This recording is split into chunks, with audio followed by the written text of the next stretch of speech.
하나님의 말씀은 마태복음 21장 12절부터 14절까지의 말씀입니다. 제가 수화로 읽어드리겠습니다. 보겠습니다. 예수께서 성전에 들어가사 성전 안에서 매매하는 모든 사람들을 내쫓으시며 돈 바꾸는 사람들의 상과 비둘기 파는 사람들의 의자를 둘러 엎으시고 13절 그들에게 이르시되 기록된 바 내 집은 기도하는 집이라 일컬음을 받으리라 하였거늘 너희는 당도의 소굴을 만드는도다 하시니라. 14절 맹인과 저는 자들이 성전에서 예수께 나아오매 고쳐주시니. 정말 많이 들은 이야기죠. 예수님께서 성전에 들어가서 장사하시는 모습을 보고 둘러 엎으신다는 그런 내용인데 정말 많이 들었죠. 저는 오늘이 월요일인 줄 알았어요. 아침에 일어났는데 왜냐면 제가 꿈속에서 설교를 여러 번 했거든요.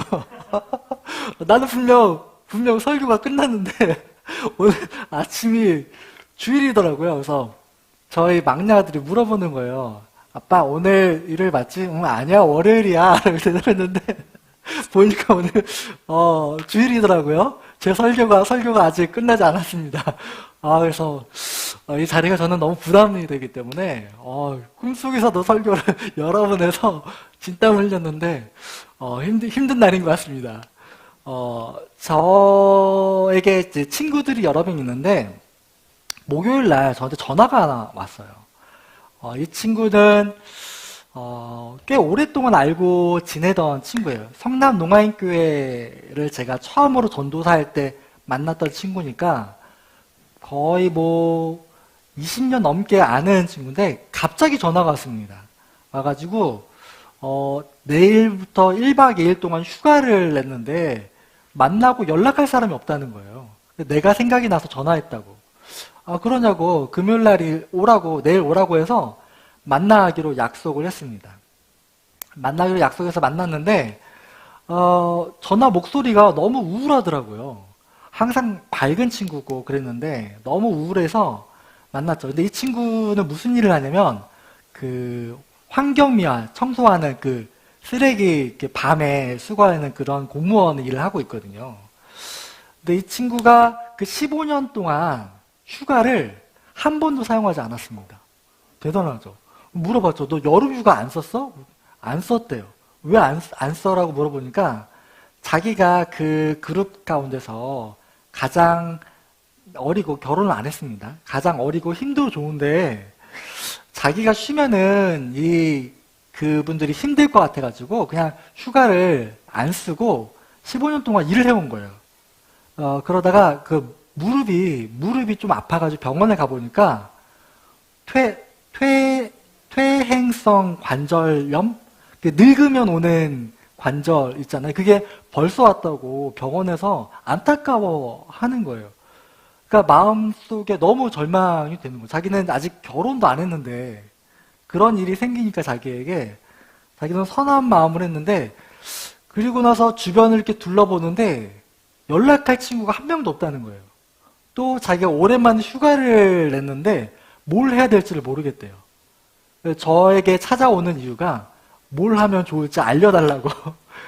그래서 금요일 날 만나서 이런저런 이야기하면서 바닷가도 예약해주고 가라고 이야기해주고 곳곳을 제가 지금 소개해줬죠. 그래서 이제 그대로 가서 사진 찍어서 혼자 동영상도 촬영해서 이렇게 저한테 보내더라고요. 그래서 알겠다고 좋은 시간 보내는 것 같다고 하면서 대화를 마쳤습니다. 마음이 너무 힘든 친구인데 갈 곳이 없다는 게 너무 안타까움이 제게 있었고요. 또 지지난주 금요일 날 또 친구가 연락이 왔는데 고등학교 동창이거든요. 요즘에 친구들이 왜 이렇게 저를 찾는지 모르겠어요. 근데 그 친구는 오랜만에 연락이 왔는데 원래는 수학 강사예요. 학원을 운영하던 친구였는데 코로나 때문에 학생이 없어서 접고 지금은 병원에 이제 원무과에 이제 입사해서 일을 하고 있거든요. 근데 이 친구도 연락을 해서 한번 만나보자고 이렇게 이야기를 하더라고요. 그래, 오랜만에 또 직종도 바꿨으니까. 근데, 그 학원을 문 닫은 이유가, 주변에 있는 교회 때문이었거든요. 교회가 이제 방역수칙을 지키지 않아서 코로나가 좀 확산이 됐고, 그로 인해서 그 지역이 완전히 셧다운이 돼가지고, 학원까지도 문을 닫아야 되는 상황이 생기게 된 거죠. 교회에 대해서, 뭐 제가 목사니까, 교회에 대해서 특별한 욕은 안 하지만, 그냥 만나보자고 이렇게 얘기를 하더라고요. 공부를 좋아하던 친구라서 공부를 얼마 동안 해서 또 공기업에 입사해서 지금 일을 하고 있습니다. 근데 그 마지막에 전화통화를 하고 마지막에 전화를 이렇게 끊을 때 이 친구가 뭐라고 이야기를 했냐면, 마지막 이야기가 그래도 교회는 안 간다라는, 제가 교회 가자는 말도 안 했는데, 그 친구가, 은지가, 나 그래도 교회는 안 가.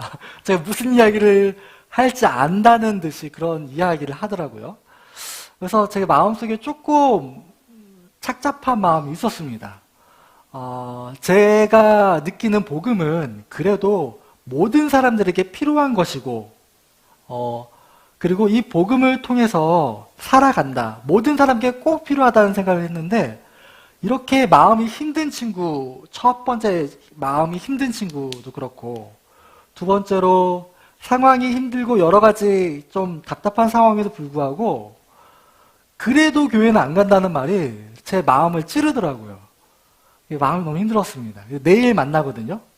그 친구는 이제 내일 만나요. 그래서 교회 이야기를 할까 말까 고민이 되는 그런 상황인데, 왜 복음이 필요한 걸 알면서도 오지 않을까? 필요 없어서인가요? 그렇진 않겠죠. 모든 사람에게 복음은 꼭 필요하잖아요. 근데 오지 않는 이유가 뭘까요? 그러면은 교회 안에 복음이 없어서인가요? 근데 그건 제가 인정하기 싫습니다. 교회 안에 복음이 없다는 거를 생각하기도 싫어서 인정하기는 싫었어요. 근데 그렇게 마음속에 결정하고 고민하다 보니까 답이 안 나와요. 복음이 필요한데 교회는 오지 않는다. 그럼 교회 안에 복음이 있는데 왜 오지 않을까? 계속 반복인 거죠. 그러다가 제 마음속에 결정을 한 게 뭐냐면, 교회에 복음이 없어서인가? 라는 의문을 던져본 거죠. 근데 어쩌면 그게 맞겠다라는 생각이 생기게 되더라고요. 오늘 그 예수님께서 성전을 정화하시는 사건이잖아요. 유명하죠. 많이 읽고 많이 본 성경 구절일 텐데, 다시 한번 저희들이 13절을 보도록 하겠습니다. 뒤로 넘겨주시면은 나오거든요. 네. 13절을 보시면은, 성전을 정화하시면서 뒤집어 엎으시면서 내 집은 기도하는 집이라고 이야기를 하셨어요. 근데 여기 장사하는 사람들이 생겼다는 이야기거든요. 이 장사하는 곳이 어디였냐면 이방인, 그러니까 유대인들이 기도하는 곳이 아니고 이방인들도 하나님을 믿고서 기도할 수 있는 곳이 넓은 뜰이 있습니다. 이 뜰 안에서 장사를 할 수 있도록 허가해 준 거예요. 무슨 장사를 했을까요? 양, 맞아요. 제사 때 필요한 물건들 있잖아요. 왜냐면 멀리서 오면은 양을 가져오면은 양에 흠이 생기면은 제사 가능합니까? 안 되잖아요. 그렇기 때문에 이 안에서 장사를 허락해 준 이유는 뭐죠? 제사를 잘 드리라고 허락해 준 겁니다. 그 안에서 그렇게 장사를 시작한 것이죠. 그렇게 허락해 준 사람은 누구였을까요? 당연히 제사장이었겠죠. 제사장이 허락해 준 거죠. 그 안에서 그렇게 장사가 시작이 됐습니다. 그런데 이게 변질이 된 거죠. 교회에 들어오는 재정, 또 제사장이었던 이름 가야바와 안나스의 주머니로 들어오는 돈 때문에 이게 변질이 되기 시작한 겁니다. 그래서 이방인들이 기도할 수 있는 공간을 처음에는 남겨뒀다라는 그런 전승의 기록도 있습니다. 그런데 이게 장사하는 공간이 점점 늘어나다 보니까 원래 하나님께서 계획해 주신 목적대로가 아니라 장사하는 그대로 사용이 된 거예요. 그곳을 예수님께서 청소하기 시작한 거죠. 깨끗이 청소했습니다. 깨끗이 청소한 다음에 무슨 일이 생겼을까요? 한번 볼까요? 14절 보겠습니다. 맹인과 저는 자들이 성전에서 예수께 나아오매 고쳐주시니. 전에는 오지 못했다는 이야기입니다. 성전은 있어요. 그런데 맹인과 저는 자들이 성전에 오지를 못하는 성전입니다. 제가 이거를 보면서 친구들이 이야기가 많이 생각이 나더라고요. 아, 교회 안에서 하는 일과 결정한 일은 모두 하나님의 질서 그대로인가? 그대로가 맞나? 근데 이 안에 있는 사람들도 똑같이 생각했을 거잖아요. 제사장들도. 우리가 교회적으로 그렇게 결정한 일이잖아요. 여기도. 교회적으로 그냥 우리는 오는 사람들의 예배를 편하게 도와주기 위해서 교회적으로 결정을 했잖아요. 공간을 좀 놔두고 이곳에선 장사를 해서 예배 드리는 사람들을 잘 도와주자. 나쁜 일인가요? 만약에 여기 교회에서 이런 결정을 했다면 어떠실 것 같습니까? 나쁜 일이라고 생각을 하시겠습니까? 그렇지 않겠죠. 그냥 교회적으로 결정한 일이고 예배를 잘 드리기 위한 일이니까 그대로 따라가겠죠. 근데 이런 사람들이 들어오질 못하는 상황이 됐음에도 불구하고 그냥 그대로 괜찮은 거예요. 교회 안에서 결정한 일이니까 그대로 따라가는 겁니다. 이걸 보면서 제 친구들의 이야기가 많이 생각이 나더라고요. 아, 이 친구들이 올 수 없는 교회가 대부분인가? 마음의 답답함과 아픔이 동시에 생기기 시작했습니다. 근데 이런 상황을 예수님께서 청소한 상황을 제사장들은 지금 몰라요. 예수님께서 갑자기 시작하신 일이기 때문에. 그래서 세 번 넘겨볼까요? 앞으로. 한 번 더 넘기겠습니다. 한 번 더. 대제사장들과 서기관들이 나중에 알았습니다. 예수께서 행하신 일을 알았어요. 그 다음에 뭐라고 이야기하냐면 이상한 일이라고 이야기를 합니다. 성전에서 결정한 일이 이상한가요? 예수님이 이상한가요? 뭐가 이상한 일이죠? 예수님이 행하신 일이 이상한 건가요? 그런데 이 제사장들은 확실하게 예수께서 하시는 이상한 일이라고 이야기를 해요. 만약에 생각해 보시죠. 만약에 이 공간에, 이 교회에 누가 와가지고 다 들어엎으려고 생각을 해보세요. 저 사람 왜 그래? 이상한 사람이야 라고 생각하지 않겠습니까? 똑같겠죠. 저도 그럴 것 같아요. 제가 이 대제사장들과 서기관들 보면서 위선자라고 이야기할 수가 없겠더라고요.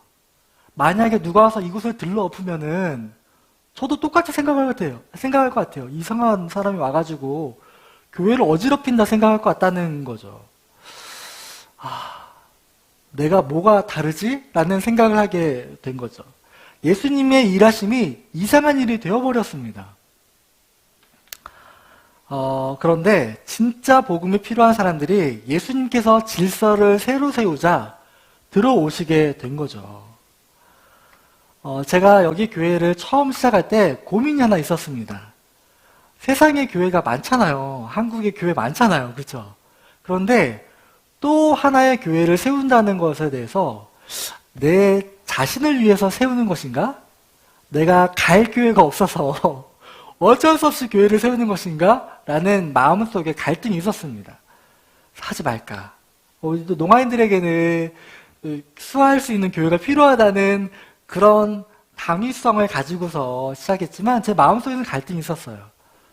그러다가 이 말씀을 통해서 제가 확신을 갖게 됐죠. 복음이 필요한 사람들에게 복음의 질서가 있는 교회가 필요하겠구나. 지금 얼마 전에 저희들이 성경 통독이 끝났잖아요. 제가 신약에서 오직 기억에 남는 하나의 말씀이 이거였어요. 계속 읽어나가는데 신약이 끝나고 지금 구약도 이제 끝나가잖아요. 그런데도 이 말씀이 제 머릿속에서 잊혀지지가 않는 거예요. 예수님이 하시는 이상한 일? 그것도 성전 안에서 했는데 이상한 일? 이거를 판단하는 사람이 대제사장? 마음이 너무 힘들었습니다. 너무 힘들었어요, 마음이. 그리고 아픈 사람들과 힘든 사람들이 갈 수 없는 성전. 이 세 가지가 제 마음에 너무 힘듦을 줬어요. 그래서 성경 읽기가 끝나가는 그 시점까지도 이 말씀이 저에게 너무 기억이 강한 거예요. 이 대제사장들과 서기관들 화난 이유는 뭘까요? 화난 이유는 뭘까요? 자기들이 계획한 대로 사용되지 않았어요. 성전이. 결정한 일대로 사용되지 않았어요. 자신들이 세운 질서대로 사용되지 않았다고요. 그리고 또한 성전에서 다윗의 자손이야라고 아이들이 찬양하거든요. 그 모습을 보면서 화를 냅니다. 보고 노하여라고 나와 있어요. 왜 거기는 예배하는 곳이 아니에요. 예배 드리려면 안으로 들어가야죠. 왜 장사하도록 결정해둔 곳에서 찬양하면서 소리 지르면서 다니냐고요. 이것 때문에 화가 난 겁니다. 어떻게 보면 우리들에게 있어서 하나님의 복음의 질서보다는 교회의 질서가 우선시되는 일들이 많겠다라는 생각을 해보게 되었습니다. 그렇구나. 만약에 누가 여기에 와서 뒤엎는다면 우리 자신을 돌아보는 시간이 되어야 되지, 질서가 깨졌다고 화낼 일이 아니구나라는 생각을 해보게 된다는 것이죠. 우리 하늘씨앗교회가 이제 시작된 지 얼마 안 됐잖아요. 우리 교회 안에는 교회의 질서, 규칙 당연히 있죠. 보다는 복음의 질서대로 움직이는 교회가 되길 소망합니다. 이 교회가 처음 시작이라서 너무 감사한 것 같아요. 복음의 질서에 대해서 너무 제 머릿속에 고민이 많이 되더라고요. 그래서 예수님께서 이 이후에 뭐라고 얘기해 주셨냐면 너희들에게 세 계명을 준다고 말씀해 주셨거든요. 저는 이것도 고민이 돼서 왜 세 계명일까? 그냥 계명이면 되지 왜 세 계명일까? 여기하고 연결이 되더라고요. 맞아요. 세 계명인 거예요. 교회 안에 그런 질서가 없으니까 세 계명 맞습니다. 예전에는 그런 질서대로 움직이지 않았어요. 그렇기 때문에 세 계명을 주노니 서로 사랑하는 마음의 질서로 움직이라는 이야기겠죠. 교회가 결정하는 일은, 목사가 결정한 일은 다 은혜의 질서가 맞나요? 그렇지 않죠. 아닙니다. 정말 많이 반성을 하게 되었습니다. 이게 이번 성경 통독 2번째를 하면서 제게 가장 큰 은혜인 것 같아요. 정말로 복음의 질서가 교회 안에 있나? 내가 예전에 습관처럼 해오던 교회의 질서대로만 움직이려고 했던 것은 아닌가? 그런 머릿속에 그런 잔상이, 누구도 들어올 수 없는, 아픈 사람들이 와서 쉴 수 없는 교회를 내가 또 세워가는 건 아닌가? 라는 고민이 제게 생겼습니다. 근데 이걸 어떻게 하면은 복음의 질서를 세울 수 있을까요? 모르겠는 거예요. 이 고민 여기까지 끝났습니다. 앞으로의 고민은 여러분들과 함께 하면 좋을 것 같아요. 교회의 질서가 아니고 복음의 질서가 어떻게 하면 여기 안에 세워질 수 있을까? 제가 가만히 보니까 편하게 그냥 교회 안에 이렇게 있으면은 그냥 교회 질서대로 가더라고요. 그게 편하니까요. 그런데 복음의 질서를 고민하고 애쓰지 않으면 그냥 이 사람 대제사장들도 마찬가지일 거 아니에요. 틀렸다고 생각 안 한다니까요. 그대로 그냥 갈 것 같아요. 우리 하늘씨앗 교회는 복음의 질서를 고민하는 교회가 됐으면 좋겠습니다. 오늘 우리 남궁 집사님이 기도해 주신 대로 세상이 나를 보잖아요. 그리스도를 보고 그리스도를 닮게 하는 목적이 있잖아요. 그렇죠. 복음의 질서가 살아있는 교회와 우리 개인이 되었으면 좋겠습니다. 방법? 저도 몰라요. 저도 아직은 나이 어린 목사입니다. 한번 같이 고민해 주시고, 세상 가운데 교회가 많잖아요. 진짜 복음의 빛을 볼 수 있는 그런 교회와 우리 개인들이 될 수 있기를 주님의 이름으로 부탁드리겠습니다. 우리 시간 다 같이 찬양 드릴 텐데요. 찬송가입니다. 제가 이 찬송가를 많이 불렀는데 이렇게 제 마음에 감동되어서 다가온 적이 없는 것 같아요. 다 같이 찬양 드리겠습니다.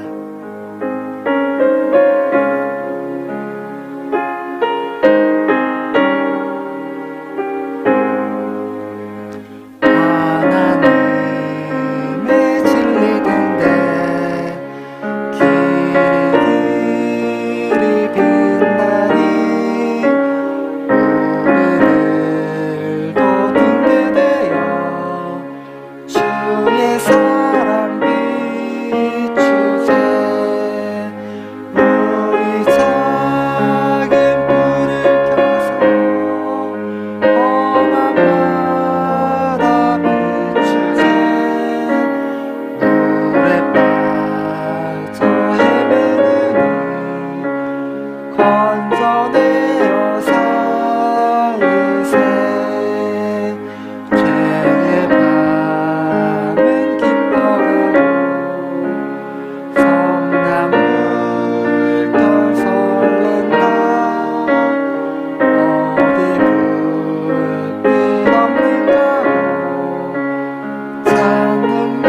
같이 기도드릴 텐데요. 빛을 찾는 사람이 없나요? 있습니다. 있죠. 우리들이 이런 등대가 되길 소망합니다.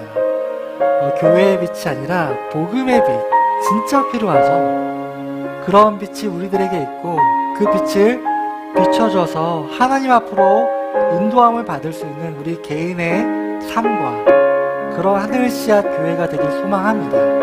다 같이 기도드릴 때 하나님, 복음의 질서가 내 안에 세워질 수 있도록 도와주옵소서. 또한 우리 하늘 씨앗 교회가 복음의 질서대로 따라가는 교회 되게, 진리를 비추는 교회 되게 도와주옵소서.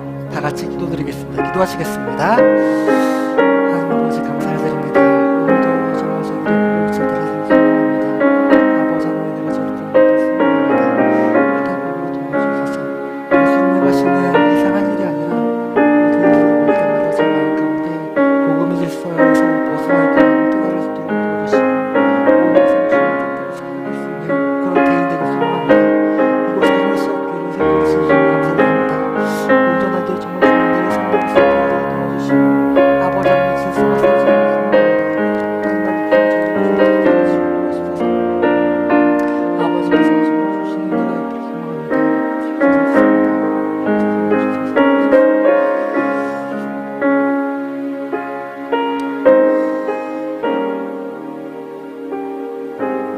하나님, 이 세상 가운데는 아직도 예수 그리스도의 복음의 빛을 찾는 사람들이 많음을 알고 있습니다. 하나님, 우리들이 그 빛을 비추는 은혜를 먼저 받을 수 있도록 도와주시고 우리들 가운데 있는 복음의 빛을 세상 가운데 비추어서 헤매는 많은 사람들을 아버지 앞으로 이끌어갈 수 있는 우리들의 개인의 삶과 교회가 되길 소망합니다. 하나님, 우리 가운데 세상의 질서, 교회의 질서보다 복음의 질서가 우선할 수 있도록 도와주시고 또한 오늘 예수님께서 성전을 정화하시는 일처럼 날마다 때때로 우리들의 모든 교회의 행사와 삶과 개인의 삶을 복음으로 청소할 수 있는 은혜가 있기를 소망합니다. 도와주시고 함께 해주셔서 우리들의 공동체 가운데 이런 복음의 은혜가 늘 있을 수 있도록 인도하여 주옵소서. 지금은 우리 주 예수 그리스도의 은혜와 하나님 아버지의 한없으신 사랑하심과 성령님의 내주교통 인도하심이 이 자리에서 복음의 질서를 세워나가길 소망하는 머리 숙인 모든 사람들과 이 교회 위에 지금부터 영원까지 항상 함께 있을지어다. 아멘.